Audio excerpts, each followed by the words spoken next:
आज मैं आपको गज़ल साय में धूप जो दुष्यंत कुमार जी के द्वारा लिखा गया है उसकी अगली पंक्तियों की व्याख्या पढ़ाने जा रही हूँ, जो इस प्रकार है। ना हो कमीज तो पाँवों से पेट ढक लेंगे, ना हो कमीज तो पाँवों से पेट ढक लेंगे, ये लोग कितने मुनासिब हैं इस सफ़र के लिए। बच्चों, इस पूरी पंक्ति में दुष्यंत कुमार जी ने अभावग्रस्त शोषित वर्ग का चित्रण किया है। समाज में दो वर्ग होते हैं, एक शोषक वर्ग होता है और दूसरा शोषित वर्ग। शोषक वर्ग उसको कहते हैं जो शोषण करता है, वह शोषक वर्ग होता है, और जिसका शोषण होता है वह शोषित वर्ग होता है।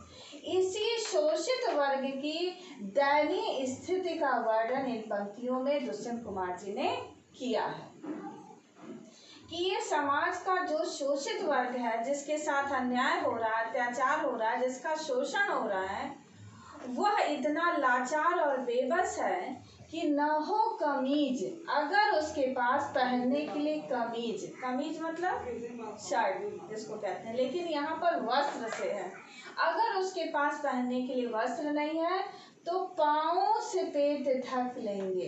तो ये लोग, ऐसे शोषित वर्ग के लोग, अगर उनके पास पहनने के लिए वस्त्र नहीं है तो अपने पाँव को मोड़ करके अपना शरीर, अपना तन ढक लेंगे, लेकिन कभी किसी से शिकायत नहीं करेंगे। अगर उनके पास रहने के लिए, खाने के लिए नहीं है, तब भी वह अभाव से युक्त जीवन जी लेते हैं। क्यों?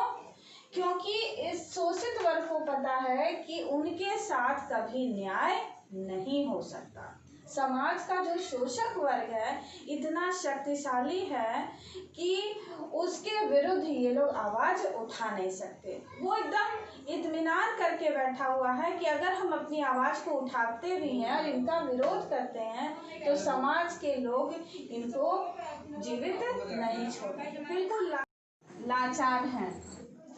ना हो कमीज तो पाँवों से पेट ढक लेंगे।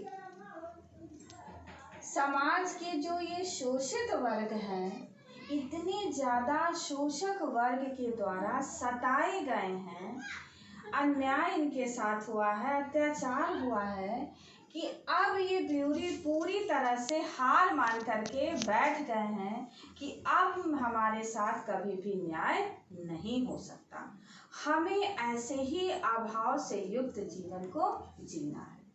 तो ना हो कमीज तो पाँव से पेट ढक लेंगे।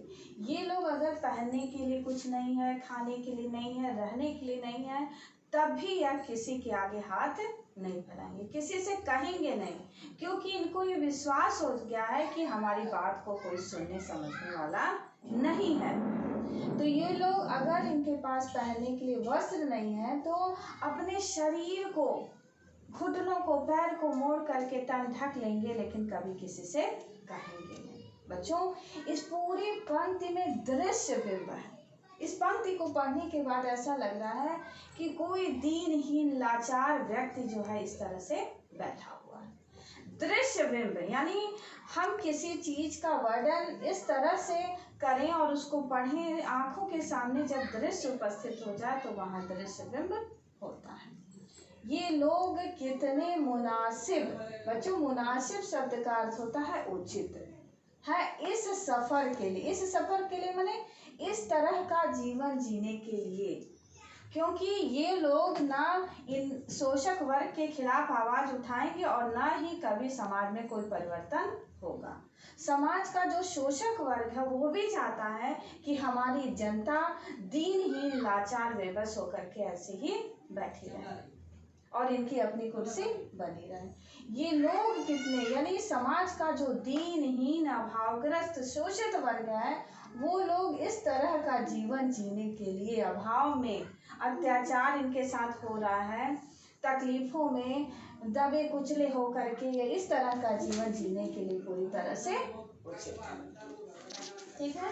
ना हो कमीज तो पाँवों से पेट ढक लेंगे, ये लोग कितने मुनासिब हैं इस सफर के लिए।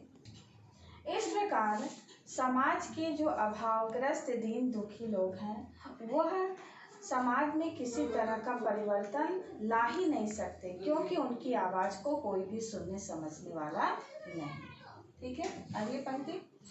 खुदा नहीं न सही आदमी का ख्वाब सही, खुदा नहीं न सही आदमी का ख्वाब सही, कोई हसीन नजारा तो है नजर के लिए। बहुत अच्छी पंक्तियां गजल दुष्यंत कुमार जी ने लिखी है। खुदा नहीं बच्चों, हम खुदा नहीं हैं, अर्थात ईश्वर नहीं है। न सही कोई बात नहीं, हमको ईश्वर बनना भी नहीं, लेकिन आदमी का ख्वाब सही, एक अच्छा इंसान बनने का हम ख्वाब, ख्वाब शब्द का अर्थ होता है सपना, एक अच्छा इंसान बनने का हम सपना देख सकते हैं, क्योंकि जो व्यक्ति सपना देखता है वही सपने को साकार करता है। कोई हसीन नजारा तो है नजर के लिए, हसीन माने बहुत ही सुंदर, नजारा मतलब दृश्य, नजर माने दृष्टि। और जो एक अच्छा इंसान बनने का सपना देखता है उसकी नजर में, दृष्टि में हमेशा हसीन नजारा चलता है, एक अच्छा दृश्य चलता है, क्योंकि जो व्यक्ति खुद अच्छा होता है वह चाहता है कि उसका परिवार, उसका समाज, उसका देश, खुद सभी लोग अच्छे हों, स्वस्थ हों, सबको रोजी रोटी मिले, हर तरह की अच्छे की कामना वह व्यक्ति करता है। और एक अच्छा इंसान बनने के लिए मनुष्य में जो है ये मानवीय गुण होते हैं। अगर हम मनुष्य हैं और हमारे अंदर किसी के प्रति दया, ममता, करुणा, प्रेम, सहानुभूति, परोपकार और इस तरह के भाव ही हमारे अंदर नहीं है, हम किसी के दुख दर्द को देख करके उसके प्रति संवेदना व्यक्त नहीं कर सकते, तो हम मनुष्य नहीं हैं। इसलिए हम लोगों को ईश्वर नहीं बनना, लेकिन ईश्वरीय गुणों को, जो मानवीय गुण हैं, जो अच्छाइयाँ हैं, उनको हमको अपने जीवन में उतारना है।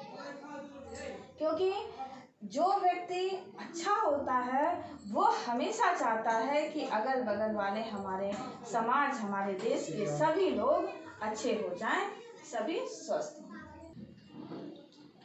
खुदा नहीं न सही आदमी का ख्वाब सही। बच्चों, हम सभी को एक अच्छा इंसान बनने का सपना देखना चाहिए, और जो हमेशा अच्छा इंसान बनने का सपना देखता है वही अपने अंदर मानवीय गुणों को लाता है। उसी के हृदय में किसी के दुख दर्द के प्रति दया, किसी के प्रति करुणा, ममता, प्रेम, सहानुभूति और परोपकार का भाव होता है।